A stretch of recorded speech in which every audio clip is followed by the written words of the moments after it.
M18 utility searchlight stacks up head and shoulders above all the rest. I use the spotlight mode for working on poles at night in all types of weather. It has to light up the smallest connections on the pole so you can get up there and work.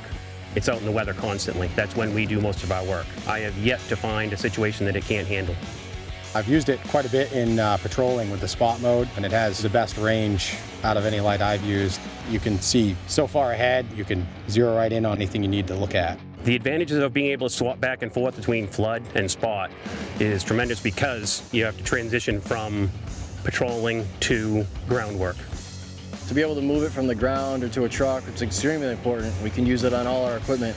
It's very important to have that magnetic base because you can put the light virtually where you need it. It's very mobile. The remote's a lot better. Definitely the simpleness of the control is the best part. The remote control is easy to use. It's handheld. You can use that while you're patrolling at night. The M18 utility searchlight, it's a brighter light with really good control.